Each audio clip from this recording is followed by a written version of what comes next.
On the morning of Sunday, November 17, 1991, two brothers were driving in their pickup truck down a road in the small town of Conway, South Carolina.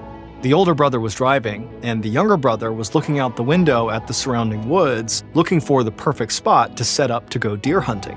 But as they rolled along, suddenly the younger brother said, "Hey, I see something." And so the brother quickly pulled over, parked the truck, they both got out, and the older brother was expecting his younger brother to head into the woods and show him what he found. But instead, the younger brother didn't go to the woods. He turned towards the middle of the road right out in front of their vehicle, and he stopped in front of this big stain on the ground.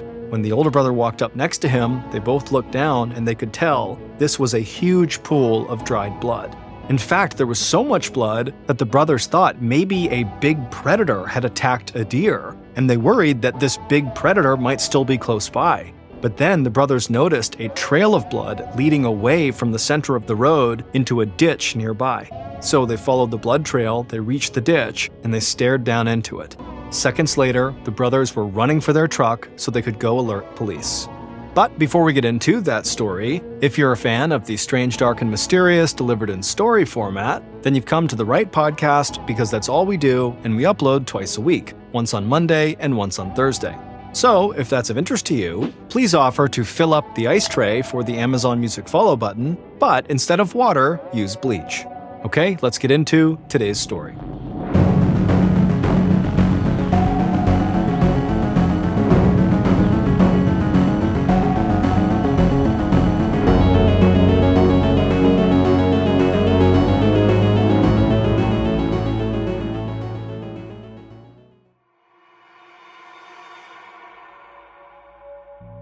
On Saturday, November 16, 1991, a 17-year-old high school senior named Crystal Todd was in her bedroom getting ready to go to a party in the small town she lived in, which was called Conway, South Carolina.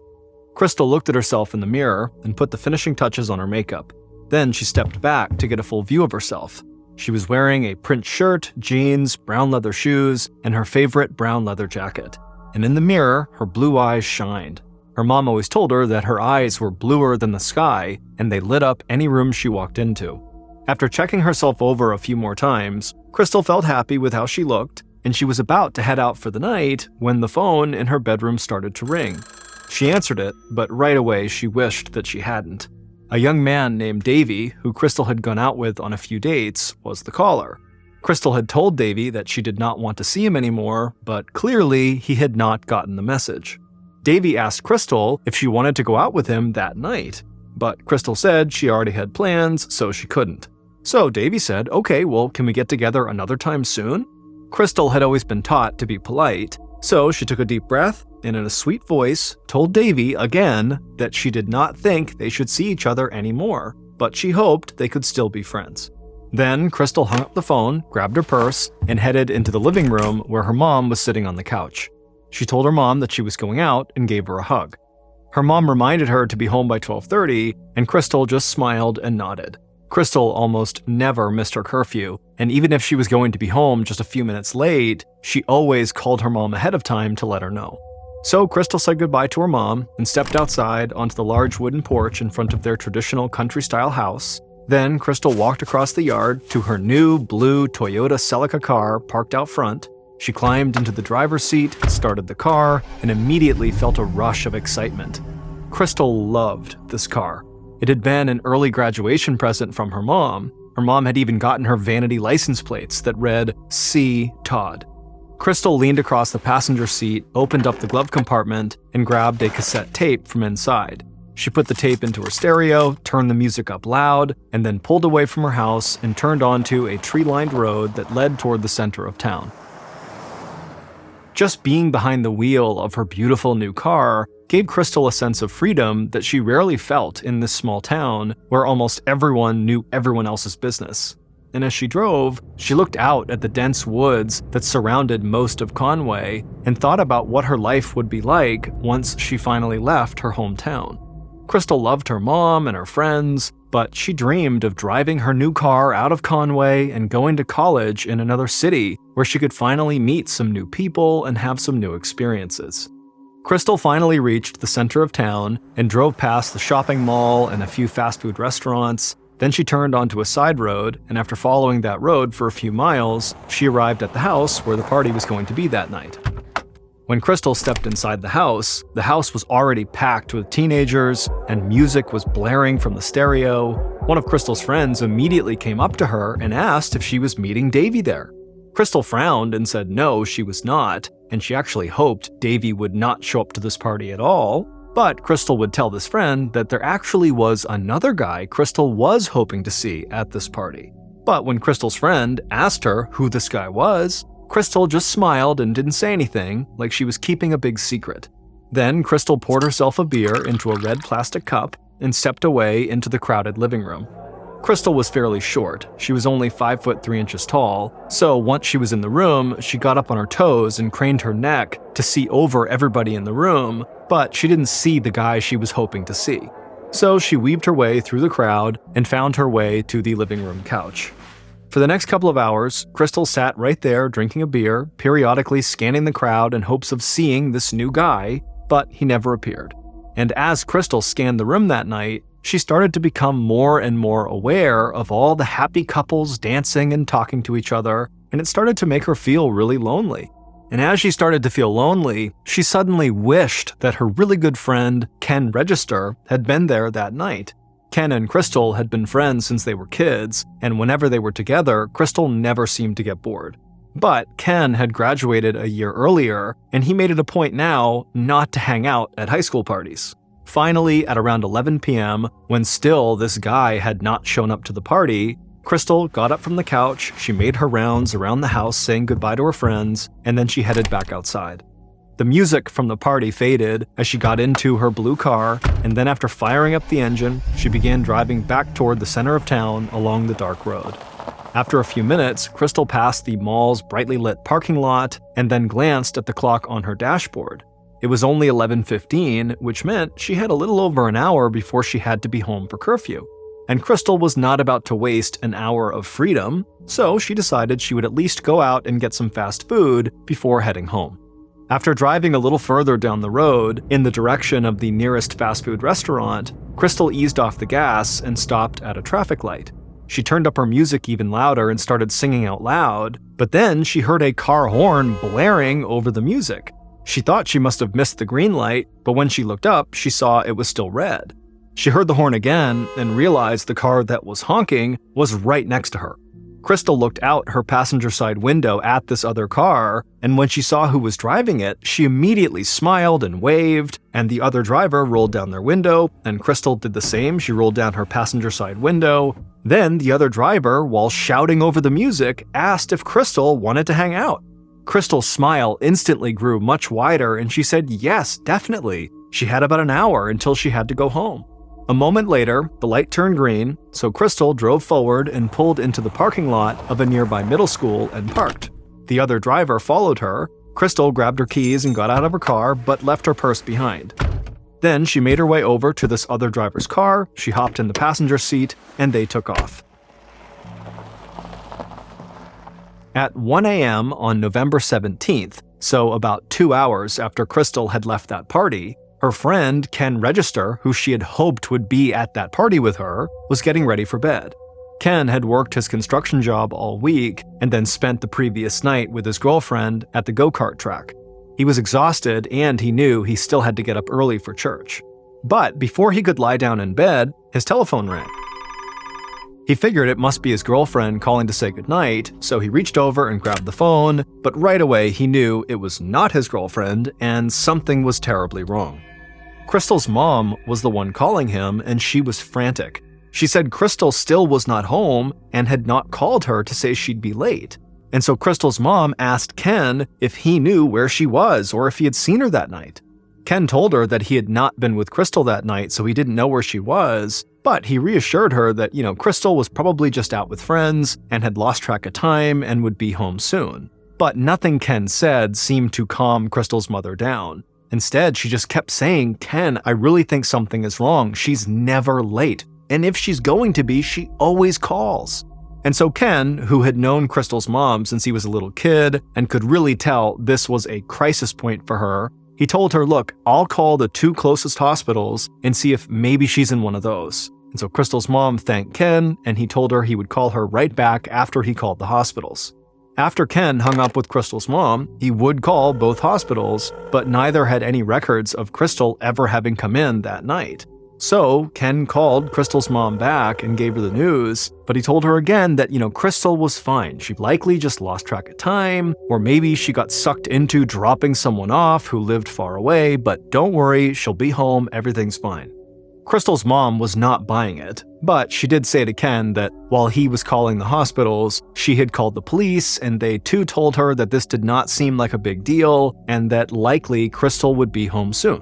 Ken felt terrible for Crystal's mom, but there really wasn't much else he could do, and so eventually they both just said, okay, we'll be in touch if we hear from Crystal, and then they hung up, and a little while later, Ken was asleep. At around 9 a.m., 8 hours after Crystal's mom had called Ken, two brothers in their 20s were driving down a road in Conway in their pickup truck. The older of the two was driving, while the younger brother was scanning the woods outside. He was looking for a good spot to start their deer hunt for the day. And just then, the younger brother said he saw something. So the older brother, who was driving, pulled over to the side of the road and parked, and then after they both got out, the older brother expected the younger brother to head towards the woods to show him what he saw. But instead, the younger brother walked ahead in the middle of the road and stopped over this big stain on the ground. And when the older brother walked up next to him, they both looked down and they could see clearly it was a huge pool of dried blood. In fact, there was so much blood on the concrete that the brothers thought maybe some big wild predator must have attacked a deer in the area, and they both worried that maybe this wild predator was still close by. But then the younger brother pointed to a trail of blood that led from the road to a nearby ditch about 10 feet away. The men looked at each other and then followed the blood trail, and when they got to the other side of the road and looked down into this ditch that was about 5 feet deep, what they saw at the bottom stunned them both into silence. Finally, the older brother snapped out of his daze and started running back towards the truck, and his younger brother followed him. The two of them climbed into the truck, and before long they were peeling out of there, speeding down the road as fast as they could to alert the police. A little after 10 a.m., so about an hour after those brothers made a 911 call, Detective Bill Knowles of the Horry County Police parked his car on the side of the road near the woods and stared out his window at the other police officers who were gathered around the ditch on the opposite side of the road where the brothers had made their ghastly discovery. Knowles stepped out of his car and stretched. It was sunny and very mild that morning. Then, as soon as he was out of his car, one of the officers spotted him and waved him over to the ditch. Knowles walked slowly across the road, staring down at the massive trail of dried blood. Then he reached the officer and looked down into the ditch below. Knowles' breath caught in his chest, and a look of complete shock crossed his face. He had known he was coming to investigate a murder, but the brutality that had been inflicted on the victim he was now staring at was beyond anything he'd seen before. The victim had suffered multiple stab wounds, and whoever killed this person had been filled with a level of rage that Knowles could barely comprehend. Knowles asked the other officers at the scene if they had any details about who the victim was, but they told him that they hadn't located any identification or any vehicle nearby that might help them determine who this person was. So Knowles climbed into the ditch, he crouched down closer to the body, and began inspecting them. He saw there was a gold high school ring on the victim's right hand, so he asked one of the officers to take the ring off. The officer slipped on a pair of gloves and gently removed the ring. Then he held the ring up so he and Knowles could get a better look, and in the sunlight they could read the engraving on the inside of the ring clearly. It said, Crystal Todd. Knowles had children of his own, and so seeing this young woman whose life had been stolen from her really hit him hard. And so right there in the ditch, he leaned over Crystal's body and he quietly promised her he would find whoever had done this and he would bring them to justice. Then Knowles climbed out of the ditch and walked back towards his car. Officers would stay back at the scene to collect blood samples from the victim and from the road, and those samples would be passed on to forensics labs in the area to be tested. But Knowles knew those tests took time, and he wanted to start working right away. So he got into his car and he drove off, determined to keep the promise he had just made to that poor girl. Not long after leaving the crime scene, Knowles pulled up in front of Crystal's house, and he saw Crystal's mom pacing back and forth and smoking on the large wooden porch. He could tell she had not slept all night. Knowles dreaded this part of the job more than anything, but he wanted to make sure Crystal's mom learned about her daughter from him before everybody else in town heard the news. So Knowles took a deep breath, he stepped out of his car, and he approached her. He was tall and in his 30s, with a kind face and a warm demeanor, and when Crystal's mom saw him, she smiled, thinking he might have good news for her. But when Knowles reached her, he put his hands on her shoulders, and a grave look came across his face. And Crystal's mom knew her daughter was gone, and she started crying. In a gentle voice, Knowles told her that they had found Crystal's body, and he said how sorry he was for her loss. Then he made the same promise to her that he'd made to her daughter. He would find the person who had done this. Knowles said he hated to put her through anything else that morning, but he asked her if she could tell him anything about the night before that might help him figure out what had happened to her daughter. Crystal's mom could barely think. She was crying and her hands were trembling, and so she took a long drag on her cigarette and just tried to clear her mind for a second. Then she told Knowles that Crystal had gone to a party the night before and she hadn't come home for curfew. She said she had called around and nobody had seen or heard from Crystal, and one of her friends, Ken, had even called a couple of hospitals to see if maybe she was there, but she wasn't. And then after that, Crystal's mom just said she couldn't remember anything and she went back to smoking. Knowles told Crystal's mother again how sorry he was, and then he turned and walked back to his car. Crystal's mom watched him drive away from the house, and then she went back inside and collapsed on the couch, sobbing. Then she reached over and grabbed the phone and called Ken. On the other line, when Ken heard the news, he was totally devastated. With his voice cracking, he said he would come by as soon as possible. He would be with her so that Crystal's mom would not be alone.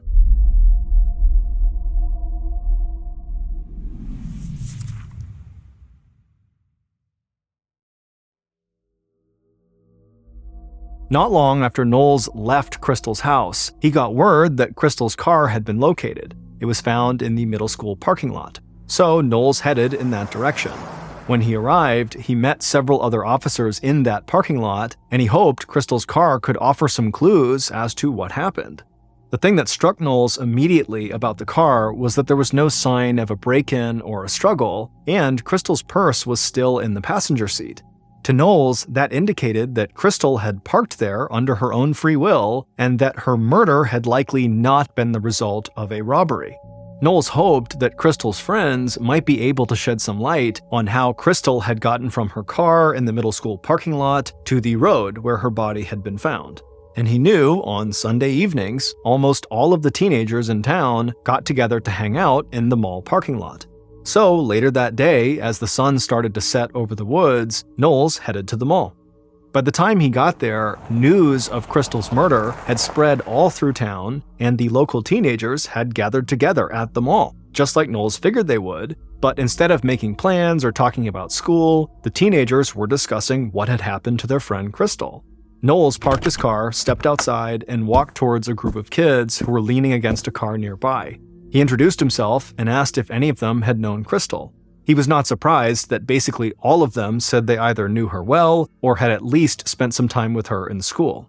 Then Knowles asked if any of them had been to the party where Crystal was the night before, or if they had heard anything about what had happened the night before. One of the young women nearby chimed in and said that she heard that Crystal had been murdered as part of a satanic ritual. Knowles sighed and shook his head. The last thing he needed was some crazy rumor about Satanists spreading through town. But then another girl said she was at the party the night before and that Crystal had hoped to meet a guy there. Knowles asked who this guy was, but none of the kids seemed to know. Then the girl said there was another guy who might have gone looking for Crystal the night before. She said his name was Davey and that Crystal had broken up with him after a few dates and he was really angry about it. And all of the other kids in the group agreed. Davey was someone Knowles should talk to. So Knowles got all of the information he could about Davey from this group of teenagers. Then he told them all to be careful, and he headed back to his car. The kids had told Knowles that Davey lived in a nearby town, and back at the station, Knowles got an address. And Knowles had connections in the police force in the neighboring town, so he contacted them and told them what was happening. They said they would round up Davey for him and that Knowles could question him at their police station. And so later that night, Knowles drove out of Conway towards this nearby town, and he was already starting to form a picture of what he thought could have happened based on the crime scene and how he had found Crystal's car. Knowles believed Crystal had parked her car at the middle school by choice and then gotten into another car with someone she knew, and he thought there was a strong possibility that whoever was driving that other car was the person who had killed her.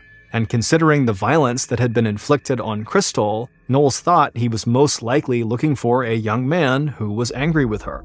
And Davey, a teenage boy who Crystal had rejected, definitely fit that description. A little while later, and Knowles had finally arrived at the neighboring town's police station. When he got there, an officer from the local force greeted him and told him that Davey was ready for questioning. The officer also said when they picked Davey up, they discovered the exterior and interior of his truck had just been washed, and that the boy had been carrying a pocket knife. Then the officer led Knowles through the station into a small interrogation room where Davey was seated behind a wooden table. The room was very bright and very cold. Knowles took a seat and stared across the table at Davey. Davey was 18 years old, tall and wiry, and he couldn't stop shifting around in his chair. Knowles' expression was blank, and he didn't give away anything he was thinking. Then, in a calm voice, he asked if Davey had killed Crystal. Davey shifted more in his chair and tapped his foot on the ground. He didn't look up at Knowles, but he said he had nothing to do with any crime. He said he'd called Crystal the day before to see if she wanted to go out with him, but she had said she already had plans. Not totally buying his answer, Knowles pushed a little more and asked if Davey made a habit of washing his truck on Sunday evenings. Then, for the first time, Davey looked Knowles in the eye. He smiled at the detective and said keeping his vehicle clean was very important to him. Knowles smiled back at him, at which point Davey looked back down at the floor. Then Davey cleared his throat and said again that he had not seen Crystal the night before, and he hadn't even been in Conway. Knowles leaned forward across the table and asked if anybody could back up his story, and Davey said some friends had been with him, so yes.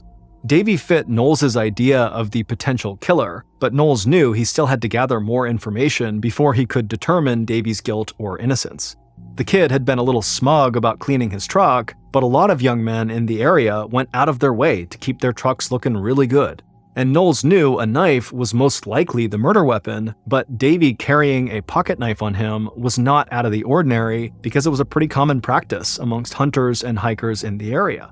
So Knowles told Davey not to leave town and that police would be in touch if they needed more information. Then he walked out of the interrogation room, thanked the officers at the station for helping him, and headed back outside to his car. It had only been about 12 hours since Crystal's body had been discovered, but Knowles already felt like he was running out of time. He knew that the murder of a popular high school student could send panic through a small town like Conway, so he wanted to close the case as fast as possible and reassure everyone that their families were safe. But over the next several days, Knowles questioned all of Davey's friends, and they all corroborated his story that he had not seen Crystal or been in Conway on the night of her murder. And so Knowles started to feel like his chance to close this case quickly was slipping away. A week went by with no new leads in the investigation, and now Knowles found himself standing outside in a huge crowd of people gathered in the church cemetery who were desperate for answers. Over 1,000 people were there to attend Crystal's funeral, including almost every teenager who went to school with her. Knowles could hear crying throughout the crowd as the minister said his final prayer. Knowles and members of his team had come to the funeral to see if anything or anyone might stand out and offer them any sort of clue. But as Knowles watched Crystal's friends and family walk by her coffin to say their final goodbye, all he saw was a town in mourning. Crystal's death had affected everyone, and he knew her murder would stay with this community for decades to come. By the time Knowles left, he knew the funeral hadn't given him any new information to go on. In fact, it had just made it clear how difficult his job would be. In a town like Conway, where everybody seemed to know Crystal, the list of potential suspects was almost endless. So, not long after the funeral, Knowles reached out to state law enforcement and forensics experts in South Carolina for help. And together, they came up with a plan to narrow down Knowles' search. They decided they would use DNA testing. DNA testing is an investigative technique that uses biological evidence found at the crime scene or on a victim to connect a suspect to the crime or to rule out a potential suspect. At the time of Crystal's death, DNA testing was still a relatively new technique, and it hadn't been used yet to solve a murder case in the state of South Carolina. But Knowles wanted to use all of the tools available to him. So the police in Conway made a public announcement that they needed male volunteers to submit samples for DNA testing. Police said these samples would help them eliminate suspects and enable them to narrow down their search for Crystal's killer. Knowles hoped at least a few of Crystal's male classmates who'd been at the party with her would volunteer, but he was astonished when over 50 men in the community quickly agreed to provide DNA samples in the hope it would help the investigation. The DNA testing would be handled by the state, and Knowles was informed it could take months before they had all of the results. He was happy his team had taken another step in the investigation, but he wasn't about to just wait around for test results that might not even lead to the killer. So while he waited for the results, Knowles kept digging into Crystal's personal life. And in January of 1992, so about a month and a half after Crystal's funeral, Knowles discovered something that he thought was a major break in the case. On a cool January night, Knowles sat at his desk in the station reading through Crystal's school notebooks that had been retrieved from her locker. Knowles was exhausted because he and his team had been working around the clock on this case for months, but he refused to let that exhaustion get in the way of the promise he had made to Crystal and her mother. Knowles rubbed his eyes, picked up the mug on his desk, took a sip of coffee, and kept reading over the notebooks. He was looking for anything that might help his investigation, but as he read, he just started to feel a deep sense of sadness. Amidst Crystal's notes for her high school classes, he saw drawings she had doodled in the margins and little messages she'd written to herself. Flipping through the notebooks, all Knowles could think about was how young Crystal was and how full of hope she must have been. But then someone had robbed her of all of that, and that person was still walking free. Just then, something in one of the notebooks jumped out at Knowles. The name Andy Tyndall was written in the flowery handwriting of a teenager who might have a crush. So Knowles flipped through a few more pages, and he saw Andy's name again written in the same way. In the interviews that Knowles had conducted with Crystal's friends, Andy's name had never come up. But now Knowles wondered if Andy was the high school boy Crystal had hoped to see at the party. So during the following week, Knowles dug into Andy's background, but he discovered Andy wasn't a high school boy at all. He was a 31-year-old man who liked hanging out with high school girls. And Knowles also learned that Andy had come to Conway, South Carolina after committing a robbery in Alabama and violating his parole. And so for the first time in weeks, Knowles felt like he might have a real prime suspect. Knowles contacted some of Crystal's friends he'd already spoken to, and he asked them if they knew anything about Andy. And finally, he found one of Crystal's friends who was willing to talk. Knowles met with this girl at her house, and she told him that Andy was like a secret between some of the girls at school. She said he was handsome, charming, and he had muscles like a bodybuilder. She said she didn't know if Crystal and Andy had ever gone out, but Crystal had definitely met him, and she wouldn't have been surprised if Crystal did have a crush on him. That was the connection between Crystal and Andy that Knowles was looking for, and the fact that Andy had violated parole in another state was enough for police to bring him in.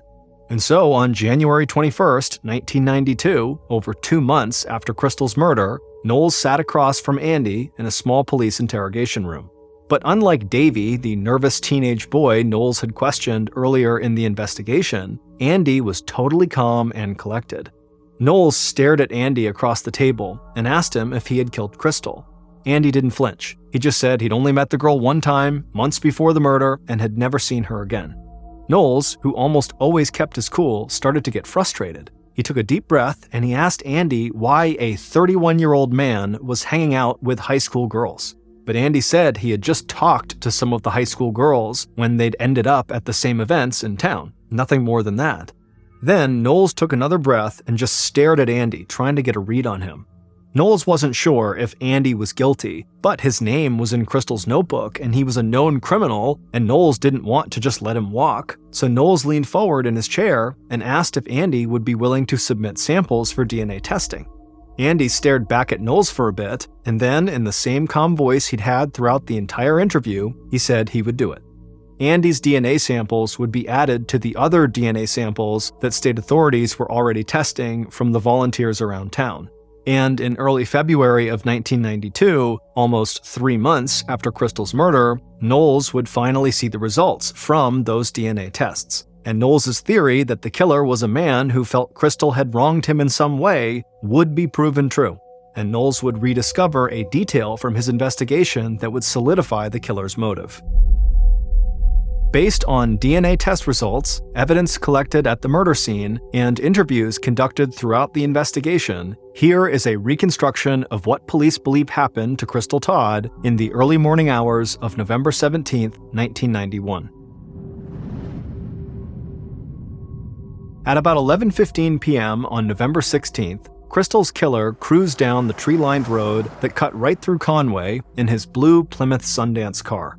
He passed by the mall and glanced out the window to see if anyone was hanging out, but the parking lot was empty, so he kept on driving. It was getting late, but he really wanted to find a girl to spend some time with. Then he looked up the road ahead of him and saw a car coming to a stop at a red light. He looked closer and saw the vanity license plates that said C. Todd, and he started laughing. He knew that was Crystal's car, and if he could have picked one girl in town to be with right now, it would have been her. So the killer pulled up right next to Crystal's car and began honking. She didn't respond, so he leaned on his horn even harder, and this time it worked, and Crystal looked over at him and she smiled, he smiled back, and he felt his heart beat a little bit faster. Then he rolled down his window and she did the same, and then he asked her if she wanted to hang out and she said yes, and then the light turned green and he followed her into the middle school parking lot. The killer watched as Crystal walked past his car and climbed into his passenger seat. Once she was in the car, he started driving, and they began talking about the party she had just gone to. As Crystal spoke, the killer began looking out the window, searching for the perfect spot away from all the lights in the center of town. And when those lights were far behind him in the rearview mirror, and the road was so dark they could barely see the woods on either side, he pulled off the road and parked. Crystal asked him what he was doing, and he told her that it would be easier for them to talk if they weren't driving. His heart started beating faster, and he was breathing heavily. He looked at Crystal and smiled. Then he took off his seatbelt, he leaned over the passenger seat and tried to kiss her. Crystal told him this is not what she wanted, but he didn't listen. Crystal tried to push him off of her and get out of the car, but she couldn't. She was trapped. Then the killer forced himself on Crystal and sexually assaulted her. Sometime after midnight, when Crystal had finally gotten free, she grabbed her shirt and jeans from the floorboard, she got out of the car, began getting dressed, and then she began screaming at the killer through the open passenger door. Inside the car, the killer seethed, and his head started pounding, and he just wanted her to stop screaming, but she wouldn't stop. So the killer opened the glove compartment and grabbed a knife with a locking blade that he kept in his car. Then he opened his door and he rushed around the car towards Crystal, who was still getting dressed. Before Crystal could react, he grabbed her shoulder and slammed the knife into her skull. Crystal felt the right half of her body go completely numb. Then the killer pulled the knife out and Crystal staggered forward in the road. The killer followed with his knife raised, and Crystal held up her left hand to try to stop him, but there was nothing she could do. He stabbed her in the chest and she fell down, but the killer kept going. The killer would stab Crystal 31 times, and some of the wounds were inflicted after she was clearly already dead.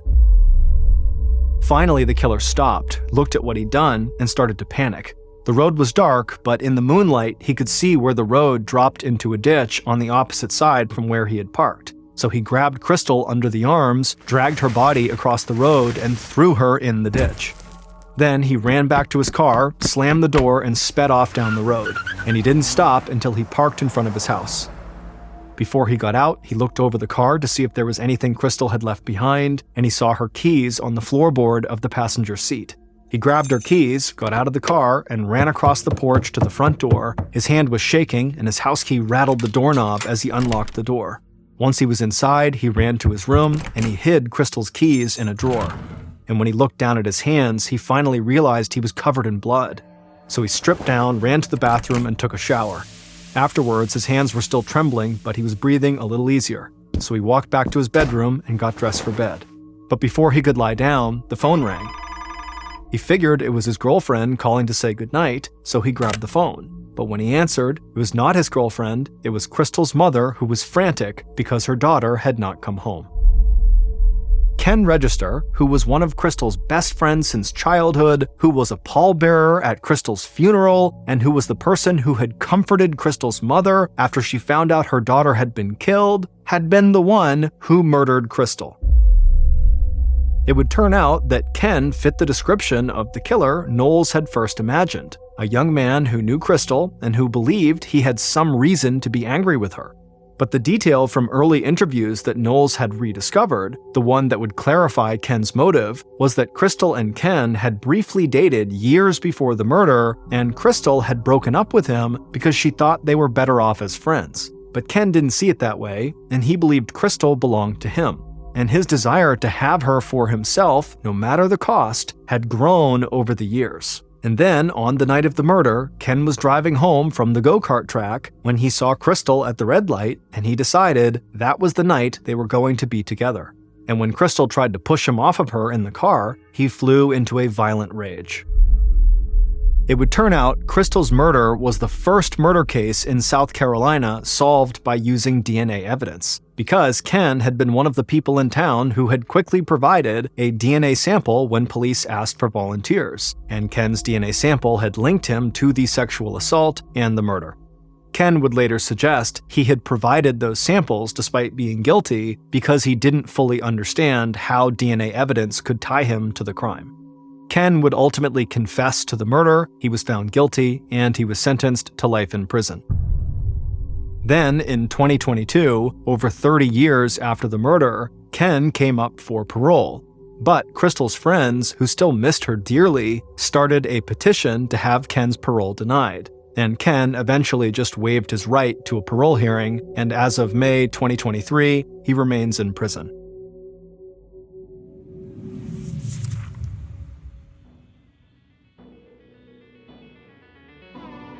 Thank you for listening to the MrBallen Podcast. If you enjoyed today's story, be sure to check out our YouTube channel, just called MrBallen, where we have hundreds more stories just like this one, but many of them are only available on YouTube. So that's going to do it. I really appreciate your support. Until next time, see ya.